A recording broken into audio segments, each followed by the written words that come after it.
Special Branch and MI6 officer and the author of Black Ops.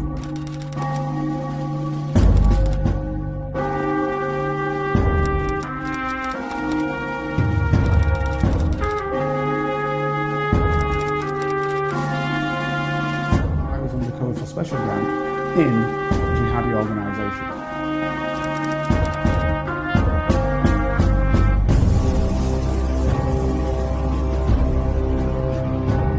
If you'd like to help Carlton keep producing the Black Spy podcast and receive episodes and information that's only available to Carlton's special Patreon agents, then you can donate as little as £3, €4 or $5 a month by signing up with Patreon.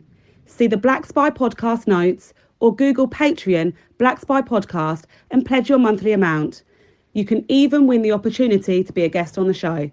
Thanks for listening. And don't forget to subscribe for free. My name is Carlton King, and welcome to the Black Spy podcast, the show that shines a light on the world of secret intelligence, national security, and armed governmental personal protection from the perspective of speaking to other people who may or may not have been in this milieu, but who are themselves interesting and have an interest in this particular field, and also who can educate me and hopefully you, the listeners, as to what their circumstance was and their life is and how it connects with the secret world, or indeed just the world of geopolitics in which we all live in.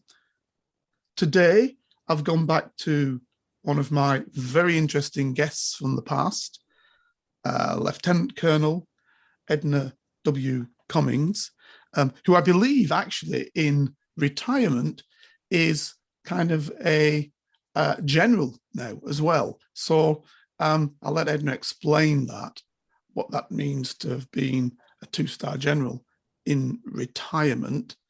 But the reason why I want to go back to Edna is, number one, it's Black History Month. And number two, we were looking at, or Edna was actually informing me about, the 6888 Squadron, which was a unit in the United States military, United States Army, I guess, in those days, who were, as you know, it was the time of segregation, who were a segregated unit of women who served in Europe during the Second World War. I'll let Edna tell you a little bit more about that. And Edna's been fighting very hard to get recognition for this unit because it wasn't recognized. And I hope I'm not saying it incorrectly, we're on the cusp of that recognition being made. Is that correct, Edna? Yes, Carlton. First of all, thank you again for having me on your show. And we are on the cusp of a fantastic recognition for the 6888 Central Postal Directory Battalion. As you mentioned, the 6888 was a battalion, about 855 all African-American women who served in Europe during World War II. Before I start with the 6888 in Europe, I'd just like to give the landscape within the United States. Within the United States during World War II, there was a push by Dr. Mary McLeod Bethune and First Lady Eleanor Roosevelt to include African-American women in the war effort. You heard about all of the fantastic Black male soldiers who served, but we never heard anything about the Black women who served during World War II. Now, interesting thing about the Army at the time, the Air Force was part of the Army during World War II, so you had a robust mix of military people all under the Army umbrella. And during World War II, there were more than 6,000 African-American women who served in the United States. And of that 6,000, 855 were selected to go to Europe to assist with a mission that no one actually knew what was going on. The unit was commanded by a 26-year-old African-American woman named Charity Edna Adams. And I can tell you that caught my attention when I read about a Black colonel named Edna. She was a, Absolutely. I know, it was a coincidence To understand how she became the commander of this unit goes back to the advocacy of Dr. Mary McLeod Bethune and First Lady Eleanor Roosevelt as an attempt to include women and Black women in the war effort. Dr. Mary McLeod Bethune rallied really hard with First Lady Eleanor Roosevelt to ensure Black women had the opportunity to serve in the military. And at the time, the Air Force was part of the military, so it was ample opportunity. However, the recruitment of Black women was only limited to 10% because there was a quota system. The Black women had to reflect the demographics at the time. And this was Jim Crow America in the 40s, separated not only by race, but also by gender. Edna, can I ask you a question? Sure. Because you're talking about the Army Air Force and how there was the quota system and the unit, the 6888, you're going to go explain that it was working on male. But from my understanding, and tell me if I'm incorrect, most of the women who were involved in the war effort for the United States were women who were basically oftentimes in the medical corps. Were Black women not taken into the medical aspect? Well, there were Black women nurses. Yes. And at the time, the Army Nurse Corps was not part of the Army. It was a separate entity. So that's probably why you've heard so much about the Army nurses. The Army nurses were in World War II before the Women's Army Corps. It actually started out as the Women's Army Auxiliary Corps in 1942. That meant the women served with the Army, but not in the Army. Gotcha. So it was an auxiliary of Army nurses, the Army Nurse Corps. Yeah. So they were not part of the Army, even though they were part of the Army Nurse Corps, as a separate branch entirely. Right. So that's, yes. And so you had the Army Nurse Corps, and then you had the Women's Army Auxiliary Corps, which later became the Women's Army Corps. So that's a little military Army history from the, So what was interesting during that time, Charity Adams was the first Black woman to become an officer in the Women's Army Auxiliary Corps. And then when it became the Women's Army Corps, she became, we call them WACs. So if you hear me use that term throughout this conversation, WACs, that's the Women's Army Corps. Right. Can I ask you something else again, because whilst we're there, before I get sort of sidetracked on it? Now, again, my understanding was, as a general rule, now I know there were some officers in the US Army Air Corps. Was he Ozzy? I forgot his surname. Anyway, he was a pilot who had previously fought for the British because the Americans were not allowing Blacks to fly planes. So he'd fought in the Royal Canadian Air Force, part of the British Empire system, and was a part. And he became, as I understand it, an officer in the Tuskegee. So he was an officer over Black troops and became, I believe, a general at that stage. But I have, as I understood it in terms of the general army, not the Army Air Corps now, that the vast majority of officers were white, and I believe often Southern. Is that correct? The vast majority of the officers were white during World War II. You're absolutely correct. However, you did have Black officers who were not pilots, just as you had Black women officers who were not nurses.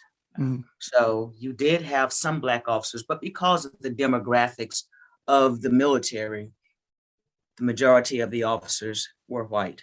And over Black troops is what I'm actually getting to. So that Black troops oftentimes had white officers. And what I was wondering was, and tell me if I'm absolutely wrong, because as I understood it, a lot of these white officers used to be Southern.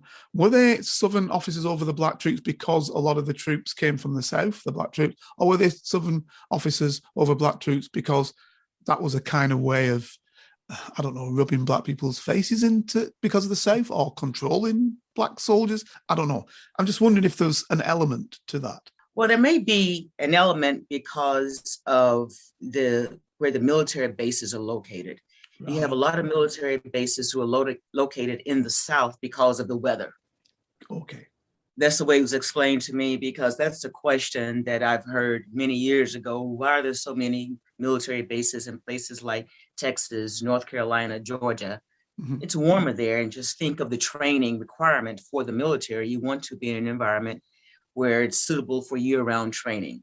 Gotcha. And so, you had officers coming from northern areas because you had the military academies, you have several universities who produced military officers in the Army Reserve Officer Training Program, or ROTC.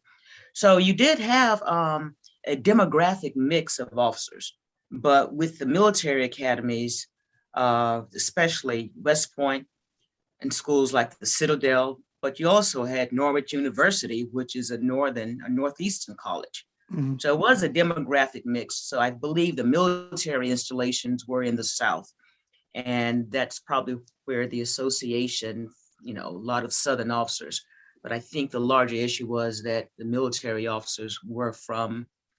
bases were in the South, not so much the officers. Yeah. Okay. Interesting. It's just because obviously the Jim Crow laws are in the South. Right. Many Black people used to be in the South because of the way slavery functioned. And then you seem to have, obviously, as you know very, very well, there was the Civil War, and the South tried to bring back the old system using Jim Crow laws. And then it just seemed to me always strange that when you saw a lot of these programs, whether correct or not, many of the officers controlling Black troops seemed to be Southern officers, sorry. It just seemed that way. I might be totally wrong.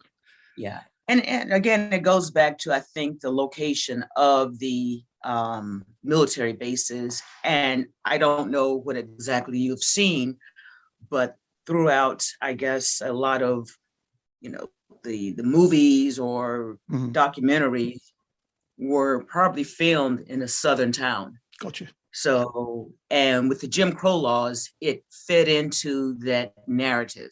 Yes. And it was easier probably to portray that or to show that in the media, that the subordination of the African Americans to the white establishment. So I believe that's probably what you are familiar with. But looking at the roster of the 688, these women came from throughout the United States. The women who were handpicked and selected to go overseas to serve in Europe. And they were the best and the brightest, as well as the officers. And that's something that I don't think a lot of people understand. Not only with the 688, you had Black officers during World War II. You didn't have a lot, but you did have some. The 688 had 31 officers assigned to the unit, and from throughout the United States. And a lot of the women, because, to your point, because of Jim Crow laws, did go to the northern states to join the military. Right. Because, as an example, one veteran I spoke with, she lived in New York and went to her area in Buffalo, Niagara Falls, New York, and applied to be a member of the Women's Army Corps. And they lost her paperwork. She ended up going to New York City to join. So even within a area that did not really have Jim Crow at the forefront, it was still the undertones in the 40s of segregation. And looking again back to the roster of 688, a lot of women from southern states, as I mentioned, traveled to the northern states to join. Because the recruiters would not accept their application or lost it or would just not allow them to serve. So let me ask another question whilst we're still on this particular part of the issue and we're in Black History Month. Why bother? I mean, as I understand the history of the United States, and I've looked a lot into it, to be fair, Black participation in the First World War was great. In fact, Black participation in the Spanish-American War was great. Black participation in the Civil War was great. Black participation in the War of Independence was great. I mean, as one learns always, I think in America you learn that the first person to die was Crispus Attucks, who was a black guy for the War of Independence. So blacks had always fought. Why did they think that fighting in this war was going to make any more difference than it had black people fighting in all the other wars of the United States? Well, first of all, you have to look at the reason why people serve. And I served, and the question you just posed, I've been asked the same question. Why would you serve in a country that's so hostile toward women, so towards African American? And my question is, why not? This is my country, first of all, the United States of America. And I have a right to serve, and I want to have the opportunity to participate, as in all aspects, of the nation where I'm allowed. I should have that opportunity. So that's one reason for patriotism. You went through all of the wars, and even since the Revolutionary War, African Americans have had a voice. Phyllis Wheatley, for an example, as a Black woman. So just because I look at it as like family. You have family members who you do not want to be around, but it's still your family. And it's dysfunctional, and as irritated as you may be with your family, you are still part of that family. You don't get to choose where you were born. So as an American citizen, you in terms of service members, African Americans, at the time, they had something to prove. Hey, we are capable. We just need the opportunity. And one thing about the military service, I believe, regardless of race, it provides an opportunity, number one, to serve, and it takes your education and training to a different level, because you experience things in the military and have opportunities that you don't have elsewhere. Very true. Because back in World War II, the 688, these 855 women were the best, the brightest. They undergone psychological testing, not only to have the opportunity to serve in the military, but to travel abroad. And in the 40s, the opportunity to travel to Paris, England, even though it was in a war-torn environment, that was something that only the wealthy could do. They sailed on the Ile de France. And when we made the documentary, there was one lady mentioned, she'd read about the Ile de France, this luxury passenger ship. And she had no idea that's how she would travel to Europe as part of the military. So it's exposure. You look at the world differently. It's an opportunity. You have a lot of artists and American citizens who travel abroad just for the opportunity to learn about a different culture. And it informs your attitudes and opinions of the world. Instead of just reading about it, you have now experienced it. So people join the military for a lot of reasons, but as African American, it's about having the opportunity to serve. And of course, there were phenomenal benefits. A lot of these women appreciated that since they were now in the Army and not with the Army, they could come back and use their GI Bill to attend college. And in the 40s, college education was a luxury.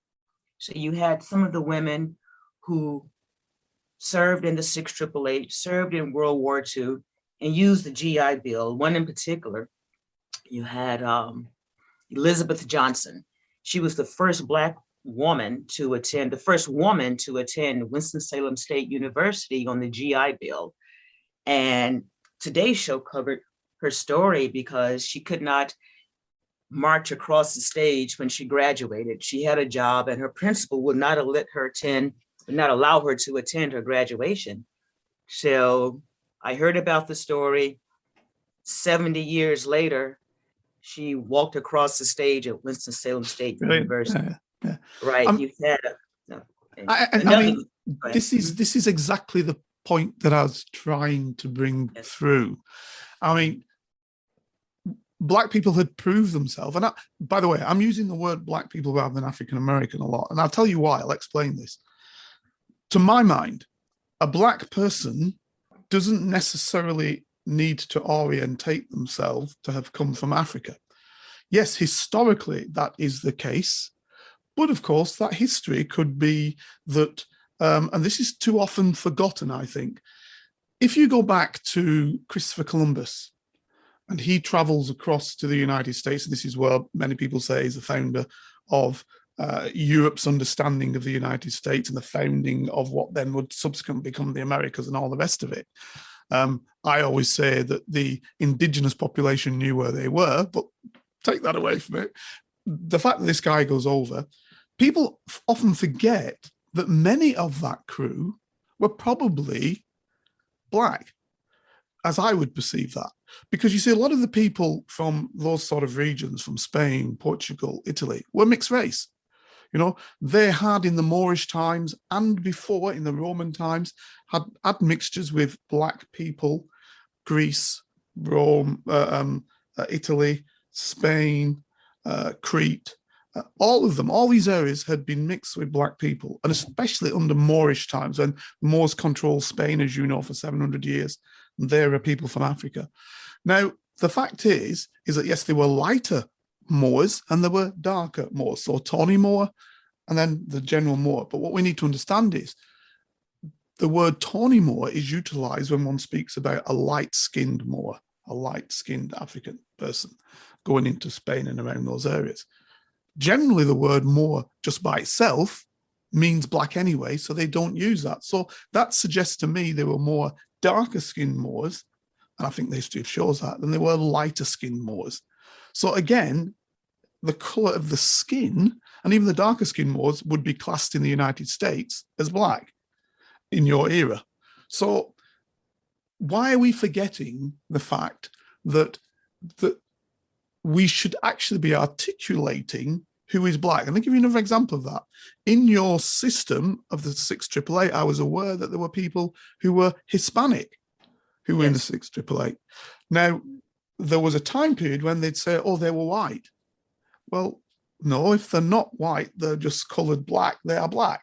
Did you see what I mean? So we've got this problem about what that actually means.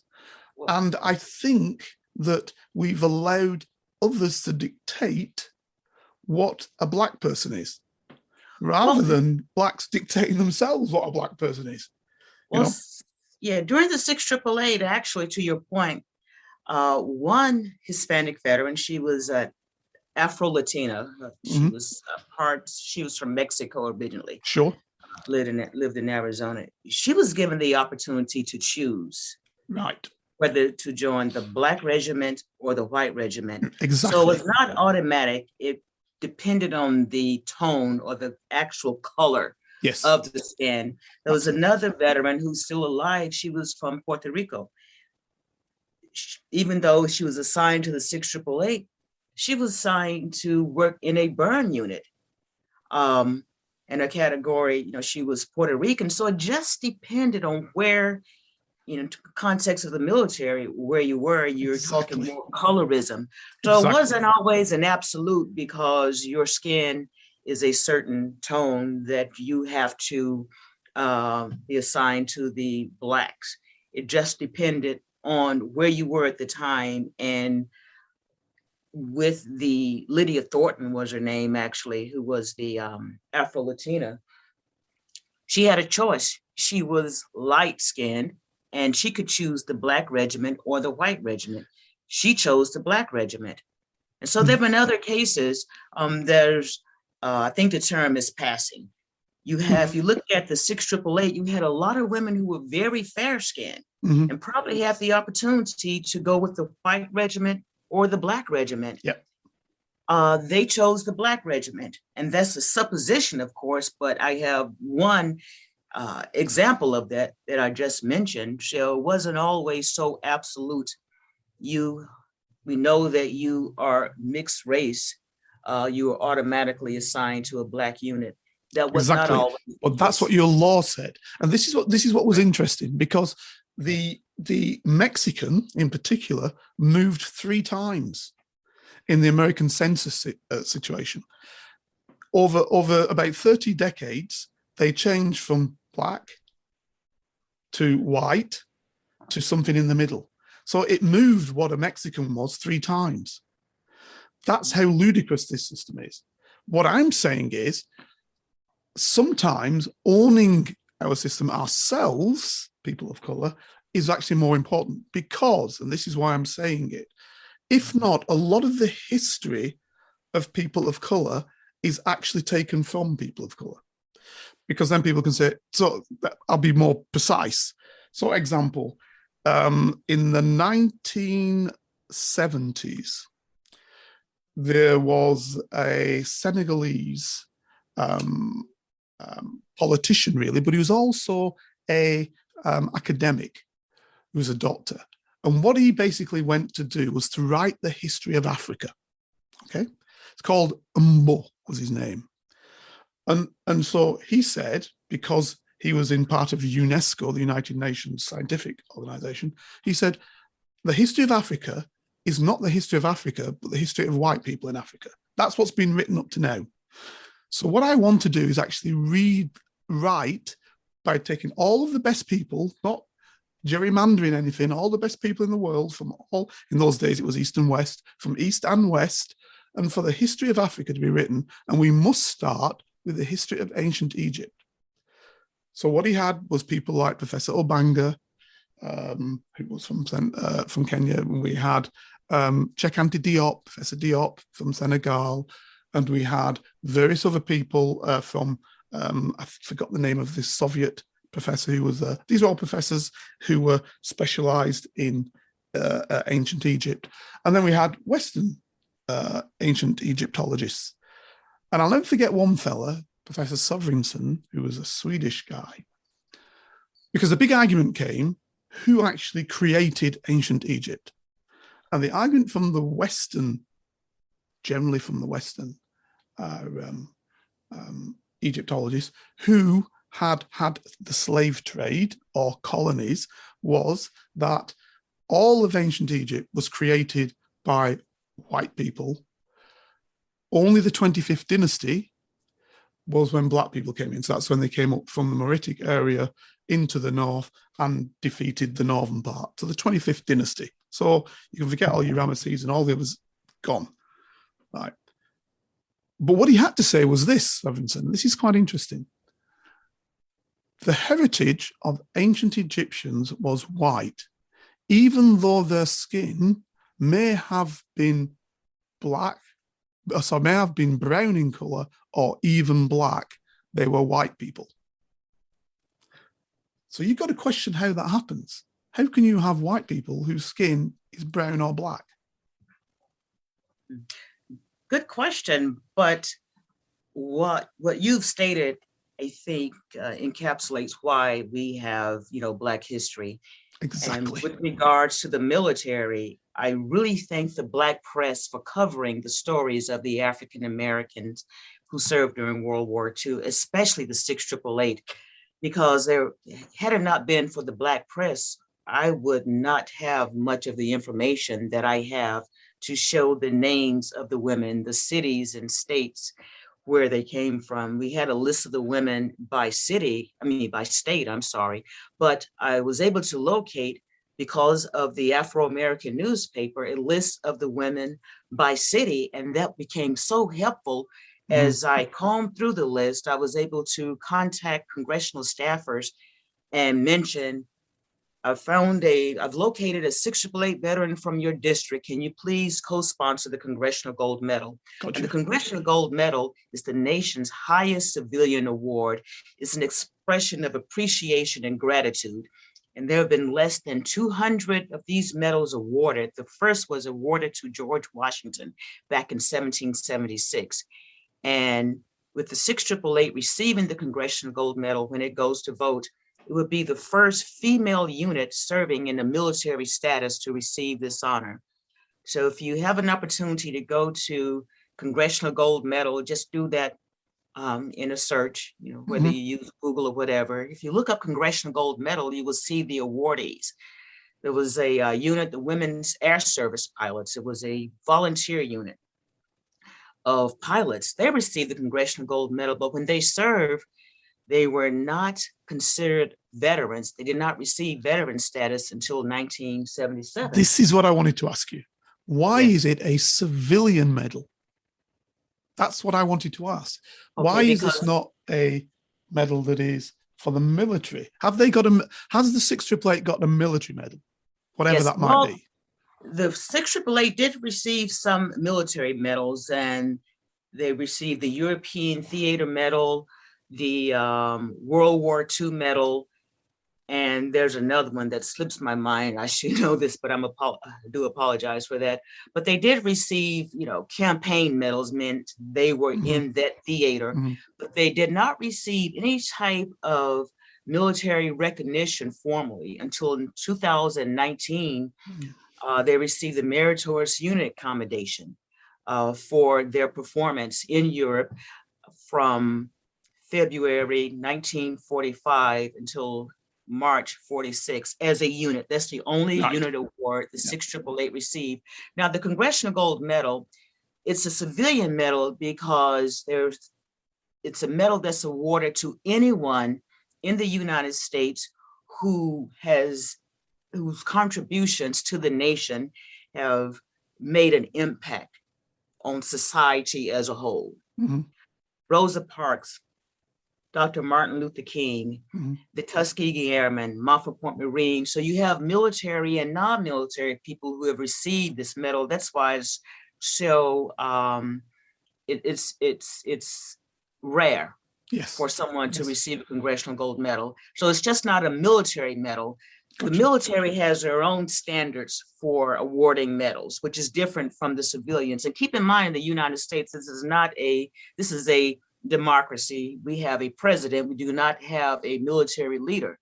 So the civilians are in charge Yes. of the nation. The civilians are in charge of the military. Yeah. So the Congressional Gold Medal is a civilian award that requires 2/3 approval by both chambers in Congress, 2/3 approval by the Senate, 2/3 approval by the House of Representatives. And that's before it goes to vote.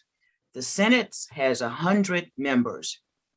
We had to get 2/3 majority, 67 supporters for that bill to go to vote.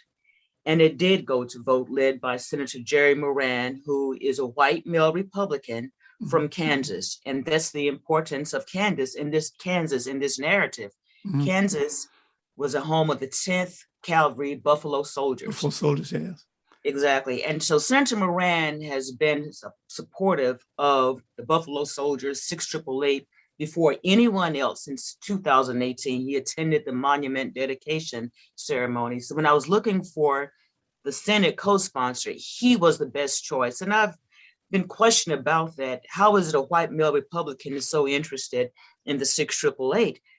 And you hear him talk about how the 688 kept his family together. His dad was a World War II veteran, and his mom looked forward to receiving the letters. Well, mail is of Had the not utmost been- importance, isn't it? In wartime, mail is absolutely Exactly. important. Food, clothing, shelter, Yeah, and absolutely. mail. Yeah. And then on the House side, same thing. House 435 members, 2/3 majority is 290. So we received the 290 co-sponsors. We are waiting for that bill to go to vote, and hope when that bill on the House side goes to vote, it's already passed the Senate, the president will then sign this bill into law. And that's why this medal is so important. Mhm. It is law. Mhm. It's not just a medal. It's not just an award. It has to be signed by the president into law to award the Congressional Gold Medal to the 688 for their contributions. My research also shows that the 688, the volume of mail was incredible because of D-Day and just the backlog. Troops were moving rapidly throughout the continent, and it was hard for the mail to keep up with the troops. I located an article in France alone. There was 130,000 bags of undelivered mail, 3,600 tons. That's just in France alone. Yep. In January. And in Birmingham, England, we expect that some of those backlog was about the same. So what the 688 did, they set up a highly efficient system. There was a mail system in place, but the backlog could not be reduced. Troops moving so fast, it was hard for the mail to keep up with them. The 688 set up a system under a 26-year-old battalion commander, Major Charity Edna Adams. They processed 65,000 pieces of mail per shift, 3 shifts a day.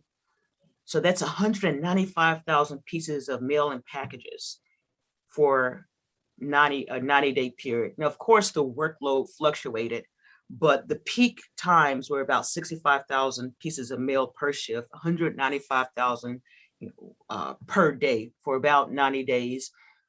And based on the article I located about the mail backlog in France, it's consistent, millions upon millions of pieces of mail that the 688 was able to sort in record time. The Army thought it would take 6 months. The 688 did it in 3 months. Then they went on to Rouen, France, and later Paris. So the unit was only active for a year, but in that year's time, they broke barriers for women in the military, first of all, because there were African-American nurses and aid workers in Europe during World War II. And the 688 was the only women's Army Corps unit. Yeah, you've explained that. So I didn't understand that. So they're actual soldiers.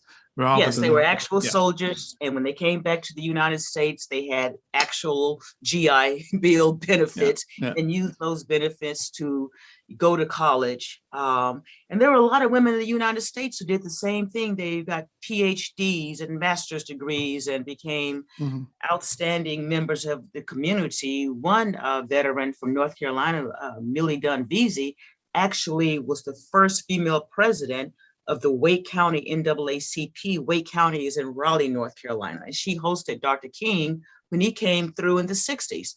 So you just had these women, I believe, when they traveled to Europe and experienced freedom, because even though the military was segregated by race and gender, they were welcomed by the locals in Birmingham. Absolutely, and totally. Yes, and so it was an empowered. They were empowered. And I remember that being the case from the First World War as well, because I think that they happened to be male soldiers black male soldiers who fought were getting more medals from the French than were their white colleagues for bravery. And I know Pershing was said to the French general in charge, listen, stop doing this. You've got to somehow equal this out.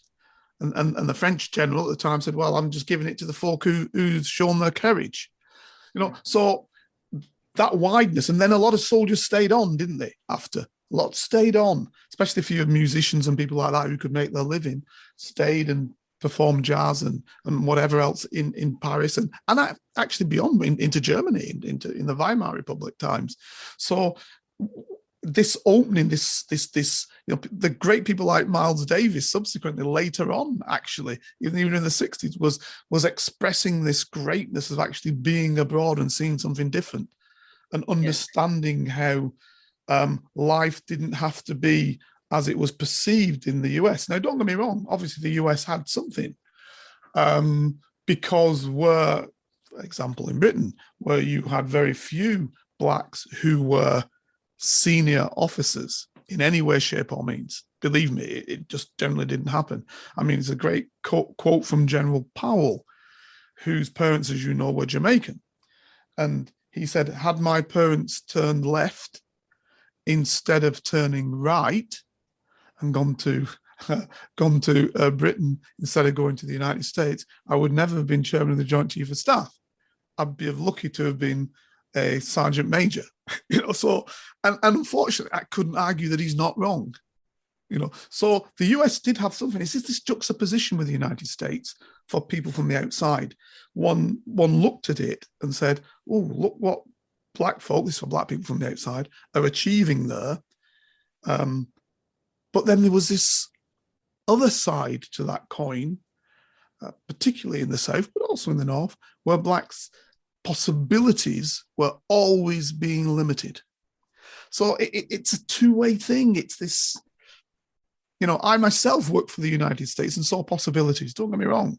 as you know, I worked for the United States Army Air Force Exchange Service. They were great possibilities. Yeah. Or possibilities that probably at the time I wouldn't have achieved in the United Kingdom initially. But there was always this sort of other side to it. And that's why I've found talking with you to be of the utmost interest. And in terms of women, how that also reflected itself.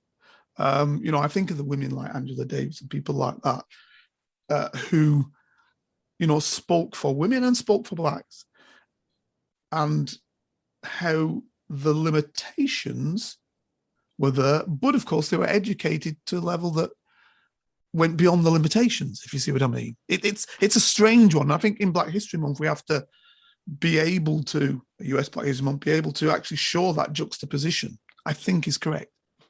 What do you think? I think what you're speaking of is something that appears to be, I'm not an expert in international geopolitical politics, I will say that, but it appears to be universal. There's always a dichotomy or juxtaposition, as you mentioned, regardless of where you are with certain cultures and gender roles. And I think it's evolving. But regardless of where you are, I think that element will always be there. I don't believe the US is any better or worse than anyone else in terms of opportunity. Of course, I think it's better. But you look at Josephine Baker, you talk about some of the women who served and contributed to, the World War II. Josephine Baker, absolutely, I think, is a good example. Because she, on a whim, went to France because she could not get the respect as an entertainer in the United States. There was more opportunity for her in France, and then she did some great and wonderful things for the French government. And yet still, when she came back to the United States, so she carved her own space. And I just think that's what it takes sometimes, because there's no cookie cutter answer to any of it. Gender roles, ethnic roles, cultural identity, it just depends on where you are. And I've traveled, I've lived in another country. And when I come back to the United States, I'm glad to be home. I love to travel abroad. I did, quite a bit of that, pre-COVID, of course. But as I used the analogy early on, this is my family. The United States is my family. It's my home. It's your home. And so you carve your niche where you are, you grow where you're planted. It's an international society. And I think a lot of countries are becoming more international. And it just takes time. We're still evolving, as a blended society. And it doesn't happen overnight. And I think we're all impatient sometimes, because you look from where we started, the US, look at the American Revolution. I ground myself with Phyllis Wheatley, who found her voice. And we've evolved so much. We're not where we want to be, but we're not where we were. So I find I don't think it's a continual movement. So I'll give you some sort of examples. So in France, you had for a time period many. If we're just using, because it's Black history, we'll use blacks. I'm not particularly colorist, to be quite truthful, but we'll use the fact we're talking about Black people right now. I think that we had great opportunities in France at one stage. So I don't know if you're familiar with the great writer Alexandre Dumas. His father was a mixed race guy who became a general second only to Napoleon Bonaparte in France, right? And that's back in the 17th century, 18th century, 1750s, after the revolution. And in fact, before the revolution, this is the interesting story. Before the revolution, his father had gone to Haiti, which was a French colony then, and had a child with, indeed stood to and married a Black woman who was enslaved, right? He had several children with her, and he was a count, what they call in France a chevalier. But his father was still alive, so his father was the count. but he was a bit wanton with his money and threw it all over the place. Now, what he did do, and this is the strange thing about these kind of systems, what he did do is he stayed with his brother, who was a slave owner in Haiti, and as I said, married this woman and had children with her, and then realized that the old man had died, owed money, but didn't have enough money to get back to France. So what he did is sold his wife and 3 children back into slavery, and said to Alex, who becomes Alexander Dumas père, the father of Alexander Dumas the Right. And by the way, Alexander Dumas is the guy who wrote Count of Monte Cristo, Three Musketeers, etc., etc. Right? He said to Alex, I'm going to just sell you to own you for a while, but I'll come and pay you back. I'll send money to get you out. And true to his word, for this one child, for whatever reason, he got him back. He comes into France and he's a chevalier. He's a count, and he's treated like a count. And he's in with all of the ruling elite in France at the time under the imperial system. And there were other great people who were black. One of the greatest swordsmen in France at the time was also black, and he and Alex used to fence together, so he became a great fencer, etc., etc., and was seen as one of the great people in France. Then the revolution happened, and of course all of the ruling elite were then pushed away, and he then, because he felt for his rest of his family who were left in Haiti, he felt that he should take part in the revolution. And the revolution changed everything, and not many people understand that. The revolution in France changed, example, the days of the week. There were 10 days in a week, rather than 7. Everything changed with the revolution. And basically he married a white woman, but he could only, he was a count, and as a count he was great, but then he dropped down and he was a private in the army. He said, look, I'll make my way up to be somebody of import. And he did. And he had married this woman before and became a general. Now, this is something that happened in France. And then, unfortunately, Napoleon later on tried to reverse the revolution. So blacks then had a problem again. So it's not always something that's continual progression. In Roman times, you've got at least 4 Roman emperors who were black. Emperor Septimus Severus, who died here in Britain. I mean, Britain, you're in the United States. He died here. He died in York with his Legianus Africanus, African legions, that basically controlled Hadrian's Wall. They were Africans who controlled Hadrian's Wall, and as was the emperor himself, Septimus Severus. Now, in Roman times, that did not matter.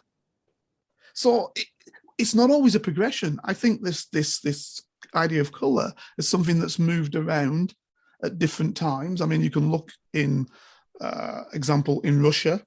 There's another guy who became great, who became the head of the Russian armies in the 18th century, and his grandson then becomes Alexander Pushkin. This is another black guy, and Pushkin is seen as the greatest of Russian writers who wrote in Russian.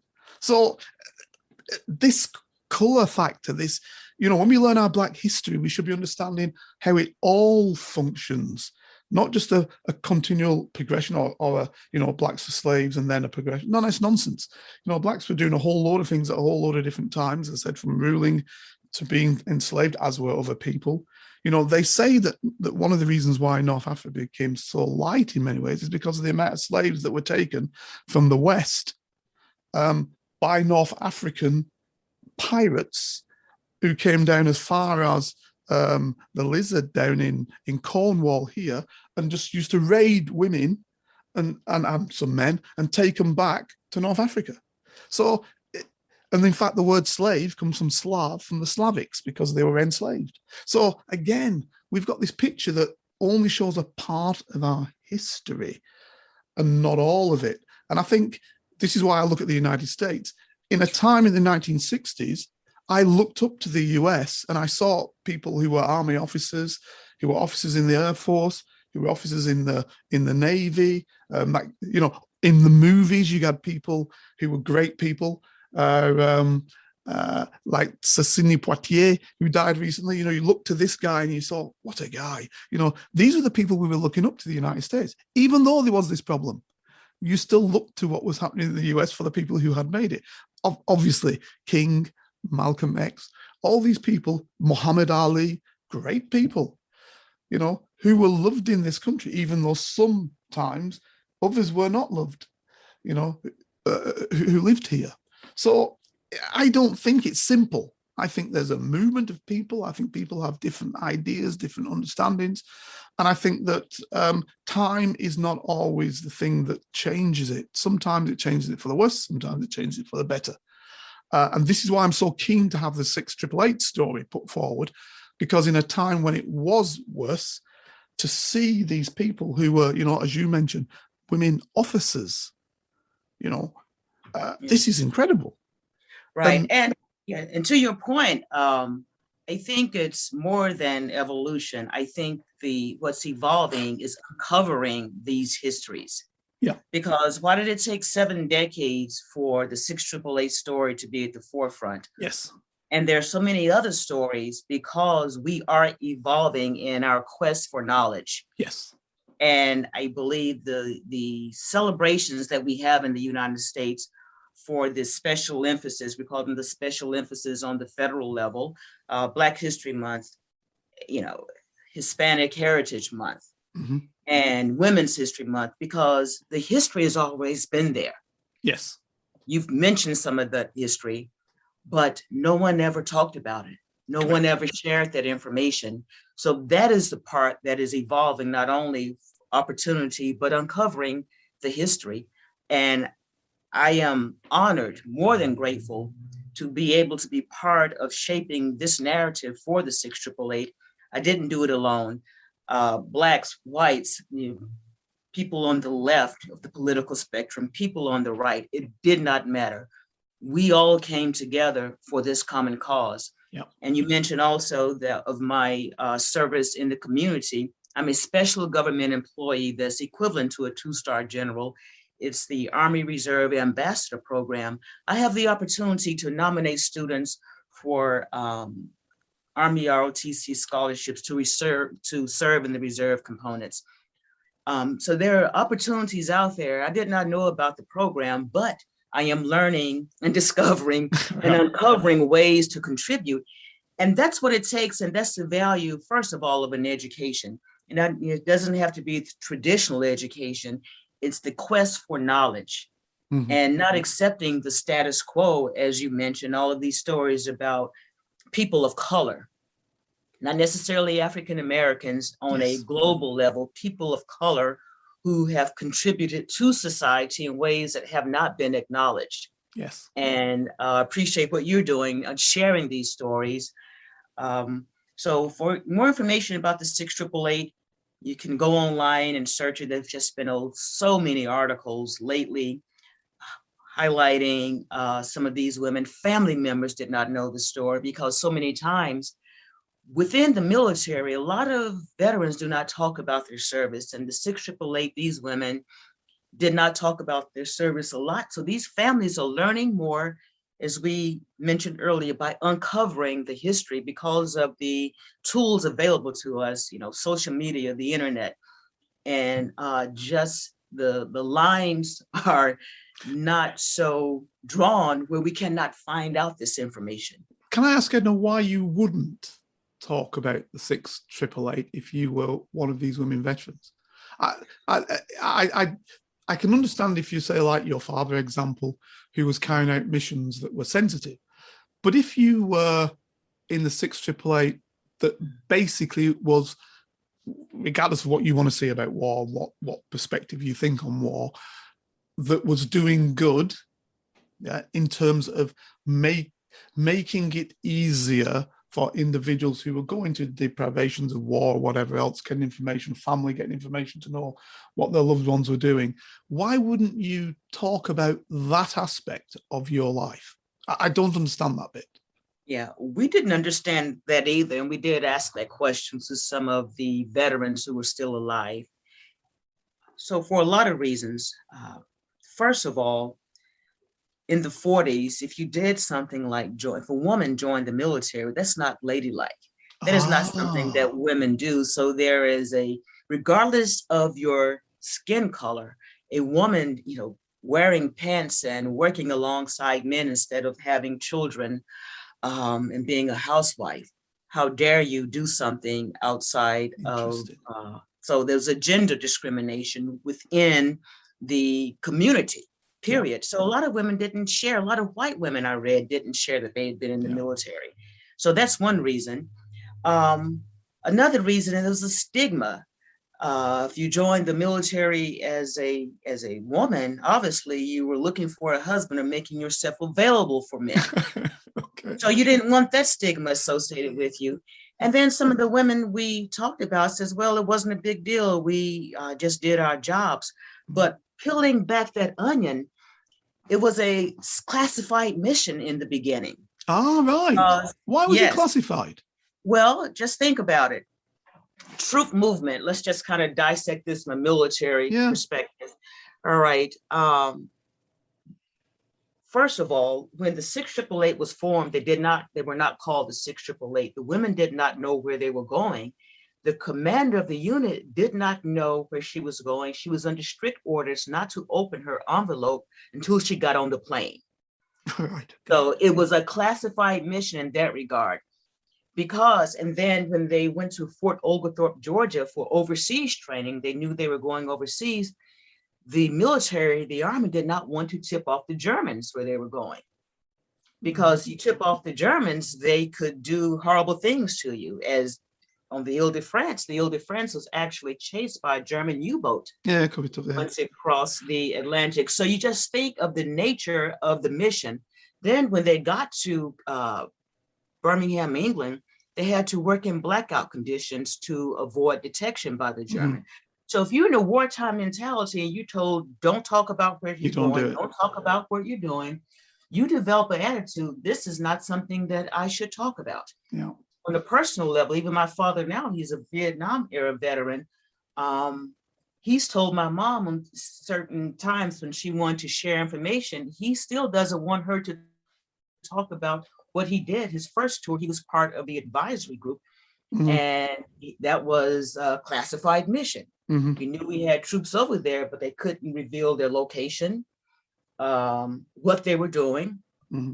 And so that's just the nature of the military. So with the 6888, you're in Birmingham, England, people know you're over there. You are handling technically information that's very sensitive, because mail indicates troop movement. Think about it, because you have to route mail to the troops so they can, have that vital connection with their loved ones. But you cannot tell people, oh, this is what I do, and talk about where you sent the mail, because if you talk too much about that, you are sharing intelligence information about where the troops are located. So with this mentality, overall, from the United States to Europe, that was another reason why they probably didn't share a lot of information. And a lot of women said, we were just people doing a job. What's the big deal? Yeah. And they didn't realize the impact of their service. One lady said, look, I was a private and I did what the sergeants told me to do. End of story. So it's a combination of reasons. And a lot of veterans, they're very humble because they don't want a lot of fuss. Humility is a characteristic of a lot of veterans. And then as a female, the modesty element, being labeled.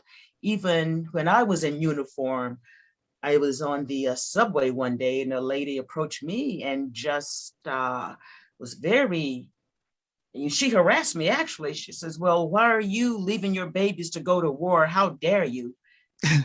Someone I'd never met. I'm in uniform holding on to the rail to the next stop.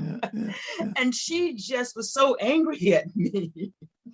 You just, it depends on the environment, the nature of the mission. If you're told not to talk about it, you don't talk about it ever. So that's just what we've pieced together, we being our team of, volunteers working to bring recognition to these women.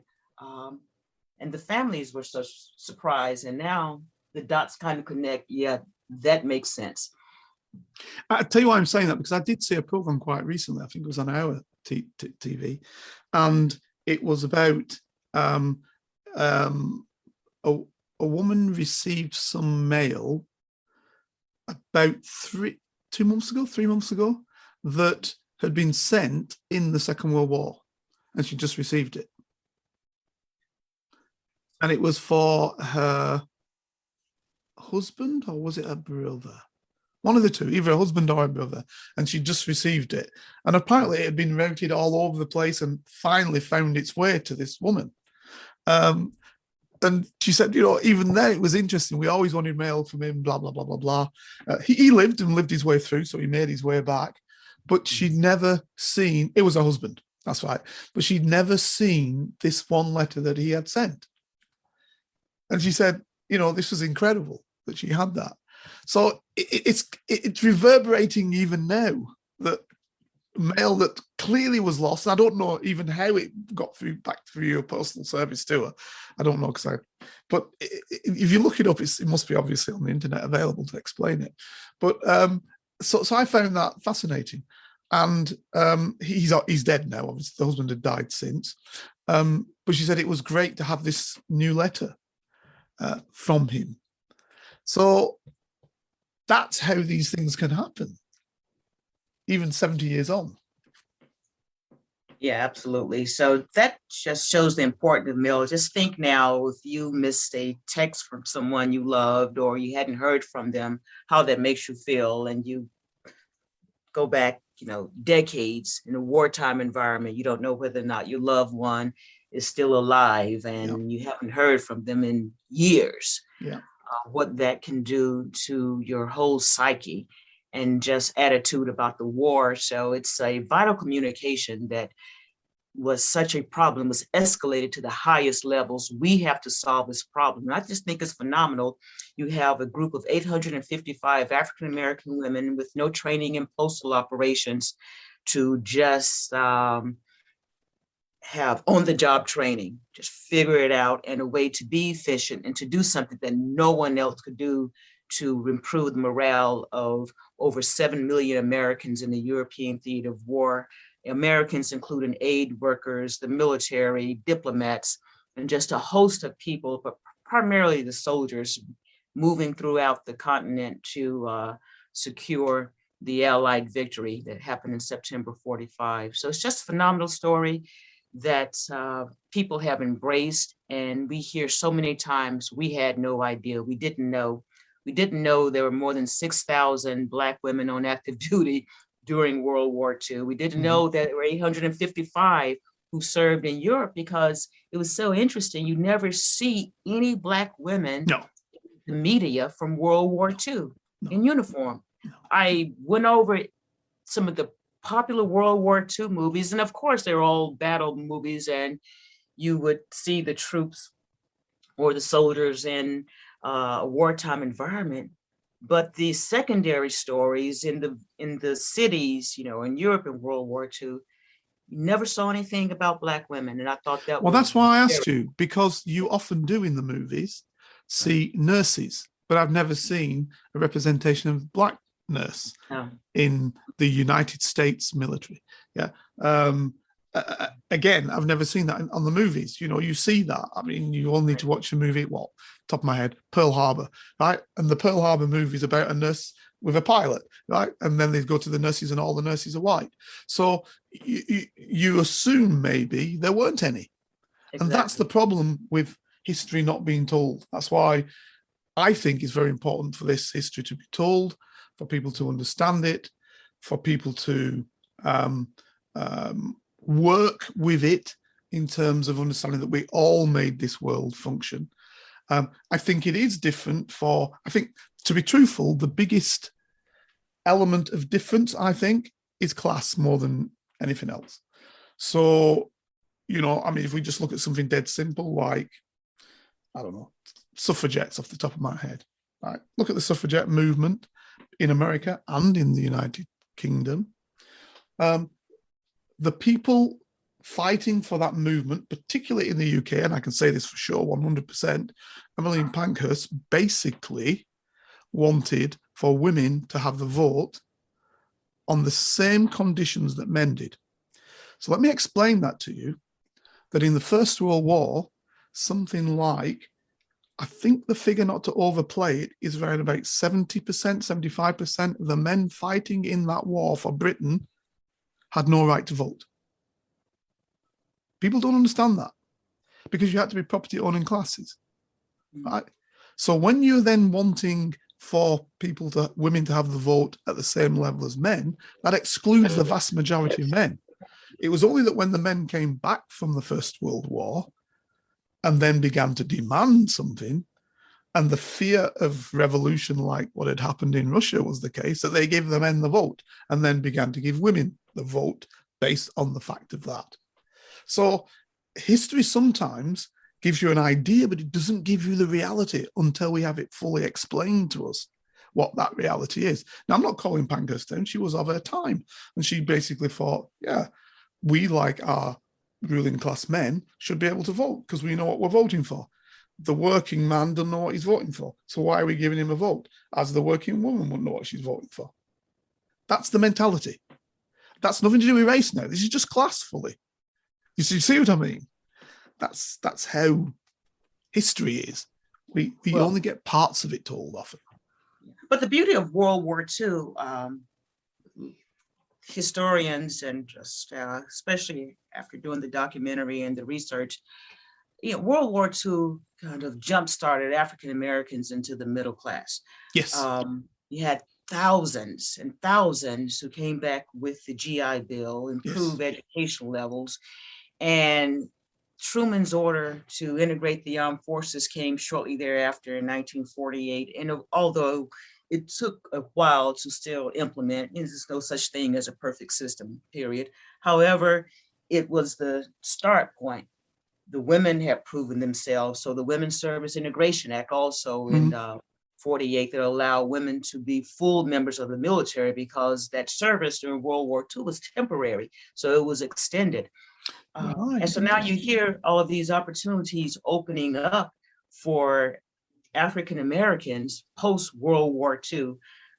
Some of our 688 veterans were the only Black women in these federal organizations in state organizations because they have proven themselves that we are competent, capable to perform any task as our white counterparts if given the opportunity. And that's what the 688, along with the thousands of other Black women who served in World War II, including Rosie the Riveters, over 600,000 Black women worked in factories. You heard about that's exactly what I was going to say. That's exactly. That was probably the bigger element for Blacks who actually got work, well-paid work. And I know there were riots in some places because people were saying, why should, particularly in the South, why should these Black people get work? And they've come down here taking our work and all the rest of it. But they got work that they basically hadn't had the opportunity to get before. And that again pushed it forward. But of course, we know that President Obama changed what was it? Don't ask, don't tell. So you had a section of people who, because of the gender preference, sexual gender preference or whatever, weren't allowed to say who they were, what they did. Even that time ago, what is that? 2016, is it? I believe so. That sounds about right. 2016. So even that being the case. So what I'm saying is there's a lot of interplays here in a lot of different ways. And it's interesting that we're beginning to tell the story of everybody. Now, there is a danger that people split off into separate different groups and don't see the whole. And that's something we got to combat against, I believe. That's my belief. If we all just do our separate things, then I think the idea of us being unified is problematic. So I think that needs to be looked at a little bit more. But, the fact that everybody played a part in building this, what we call the world, regardless of where we are in it, is something that I think needs to be told and continue to be told. And Edna, as you can hear, I'm wrapping up because you don't know it, but I will tell you.